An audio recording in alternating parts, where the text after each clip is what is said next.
मेरा नाम मीरा नानी वड़ेकर है और मैं आज 9th B में ऊतक जो प्रकरण है इसके विषय में पढ़ा रही हूँ।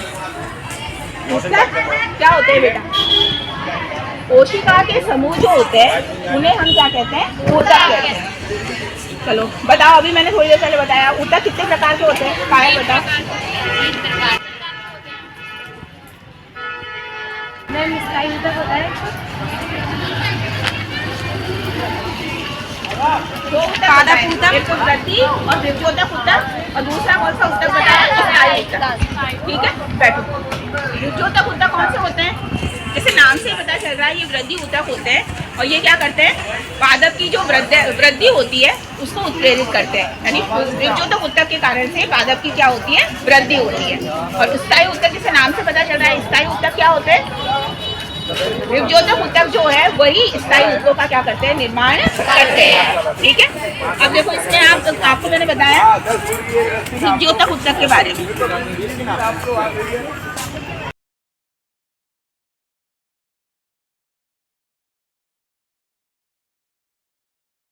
विभ्योतक ऊतक में मैंने आपको बताया कि जब हम तने की काटते हैं तो तने की काटते हैं तो उसकी सबसे बाहरी वाली जो परत है वो क्या कहलाती है? एपिडर्मिस कहलाती है। और एपिडर्मिस के बीच में खाली जगह होती है, रिक्त स्थान होते हैं, है ना? उन रिक्त स्थानों को क्या कहते हैं? पेरेन्काइमा। क्या कहते हैं बेटा? पेरेन्काइमा। और पेरेन्काइमा में मैंने आपको बताया कि पेरेन्काइमा के मध्य में यदि क्लोरोफिल भरा हुआ होता है, क्लोरोफिल होता है। और क्लोरोफिल का क्या काम होता है? क्लोरोफिल जो होता है वो पौधों में प्रकाश संश्लेषण की क्रिया करने के काम में आता है। ठीक है, और पेरेन्काइमा में यदि क्लोरोफिल है तो उसे हम क्या कहते हैं? क्या नाम बताया था मैंने अभी आपको? उन्हें हरित ऊतक कहते हैं। क्या कहते हैं? उन्हें हरित ऊतक कहते हैं। और एक नाम और बताया था, क्या कहते हैं उन्हें? क्या नाम बताया था? फ्लोरेन्काइमा। क्या नाम बताया था? फ्लोरेन्काइमा। ठीक है, तो एक तो हो गए आपके कौन से? फ्लोरेन्काइमा,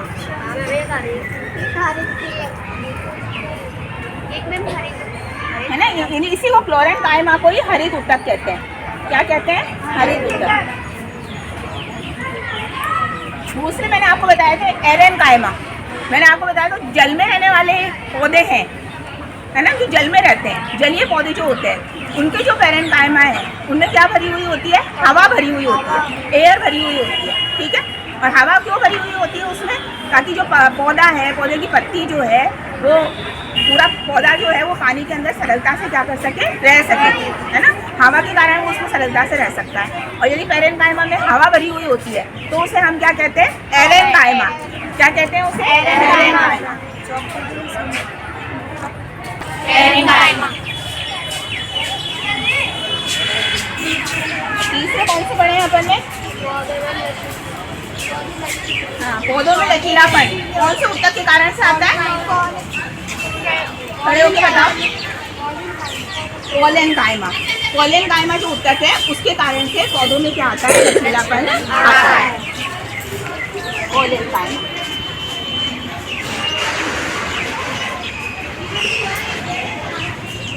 ठीक है, तो विभ्योतक ऊतक का क्या कार्य हुआ?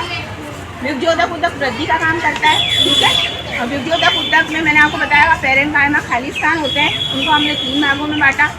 कौन कौन से? फ्लोरेन्काइमा, यदि उन पेरेन्काइमा के मध्य में हरित क्लोरोफिल होता है तो उसे हम फ्लोरेन्काइमा या हरित ऊतक कहते हैं। और क्लोरोफिल की उपस्थिति के कारण वो क्या कर सकते हैं? प्रकाश संश्लेषण की क्रिया कर सकते हैं। चलो कोई लड़की मुझे बताओ खड़ी होकर कि प्रकाश संश्लेषण क्या होता है? आप क्या जानते हैं प्रकाश संश्लेषण के बारे में? बताया कि जो हरे पेड़ पौधे होते हैं उनमें भोजन बनाने की प्रक्रिया होती है और ये जंतुओं में नहीं पाई जाती। हरे पेड़ पौधे जो होते हैं वो प्रकाश संश्लेषण की क्रिया करके अपना भोजन स्वयं बना सकते हैं, इसीलिए हरे पेड़ पौधे उन्हें स्वयं पोषी की श्रेणी में रखा गया है। ठीक है, और प्रकाश संश्लेषण की क्रिया में क्या होता है? प्रकाश संश्लेषण की क्रिया में जो पौधे होते हैं कौन सी गैस लेते हैं? कार्बन डाइऑक्साइड, है ना? और क्लोरोफिल की उपस्थिति में। और प्रकाश संश्लेषण के लिए तीसरी क्या चीज जरूरी होती है? सूर्य का प्रकाश। क्या जरूरी होता है? सूर्य का प्रकाश।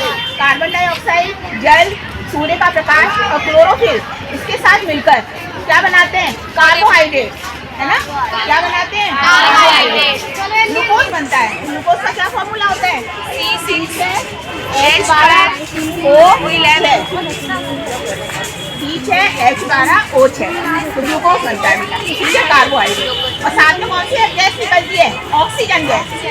पेड़ पौधे जब प्रकाश संश्लेषण करते हैं तो कार्बन डाइऑक्साइड गैस को लेते हैं और कौन सी गैस बाहर निकालते हैं? ऑक्सीजन। और जीव जंतु क्या करते हैं?